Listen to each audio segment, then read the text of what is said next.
Hi, நான் உங்கள் மனசு பேசுகிறேன்.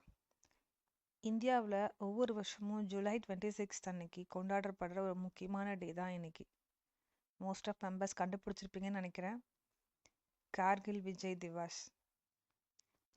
1999 லடாக்ல இருக்கிற கார்கில் அப்படின்ற ஒரு மாவட்டத்தில் காஷ்மீர் தீவிரவாதிகளால் நம்ம ஏரியா ஃபுல்லாக ஆக்கிரமிப்பு பண்ணியிருந்தாங்க.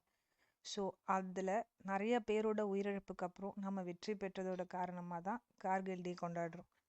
இது கார்கில் போரோட வெற்றி முடிவு மட்டும் இல்லை, அதில் பங்கேற்ற வீரர்களுக்கு மரியாதை செலுத்துகிற வகையில் தான் இந்த டேவை நம்ம கொண்டாடுறோம். ஒவ்வொரு வருஷமும் இந்த டே நாடு முழுவதும் கொண்டாடப்படும். இருந்தாலும் தலைநகர் டெல்லியில் வருஷம் பிரதமர் கோட்டையில் மரியாதை செலுத்துவார். 1971 அப்புறம் இந்தியா பாகிஸ்தான் போருக்கு அப்புறம் நிறைய பிரச்சனை இருந்தது. சில நேரடி ஆயுத மோதல்கள்லாம் நடந்தது.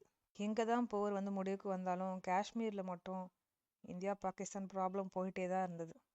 இப்படிப்பட்ட சுச்சுவேஷனில் தான் காஷ்மீர் பிரச்சனையை அமைதிக்கு கொண்டு வர்றதுக்காக ரெண்டு தரப்புல இருந்தும் ஒரு முடிவுக்கு வந்தாங்க. பிப்ரவரியில் 1999 ரெண்டு நாடுகளும் லாகூர் பிரகடனத்தில் கையெழுத்திட்டாங்க. 98 to 99 குளிர்காலத்தில் பாகிஸ்தான் ஆயுதப்படைகள் சில கூறுகள் ரகசியமாக பயிற்சி அளித்து பாகிஸ்தான் துருப்புகள் மற்றும் துணை இராணுவ படைகள் மூலமாக இந்திய கட்டுப்பாட்டோட எல்லை பகுதிக்கு ஊடுருவினாங்க. ஊடுருவலோட நோக்கம் என்னன்னா, காஷ்மீருக்கும் லடாக்கும் இடையேயான தொடர்பை துண்டிச்சு இந்திய படைகளை வெளியேற வைக்கிறது தான். இதனால் ரொம்ப பறந்திருந்த காஷ்மீர் பிரச்சனைக்கு தீர்வு காண இந்தியாவை அவங்க ரொம்ப டார்கெட் பண்ணாங்க. காஷ்மீர் பிரச்சனை உலகத்தில் எல்லாராலையும் பேசப்பட்ட ஒரு விஷயமா இருந்துச்சு. ஏதேதோ பெரிய பெரிய பிரச்சனைக்கு அப்புறம் ஜூலை 26, 1999 பாகிஸ்தானோட மொத்த படையையும் இந்தியாவிலேருந்து வெளியேற்றப்பட்டது. இதன் மூலமாக தான் அந்த போர் முற்றிலுமாக முடிவுக்கு வந்தது. இந்த கார்கில் போரில் நம்மளோட இந்திய ஆயுதப்படையை சேர்ந்த 527 வீரர்கள் செத்து போனாங்க.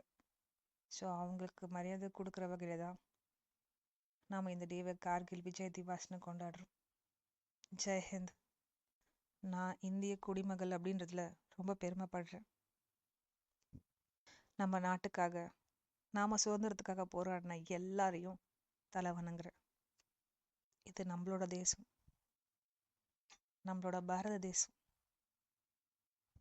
கஷ்டப்பட்டு வாங்கி கொடுத்த இந்த சுதந்திரத்தை வேஸ்ட் பண்ணாமல் சந்தோஷமாக வாழுங்க ஃப்ரெண்ட்ஸ்.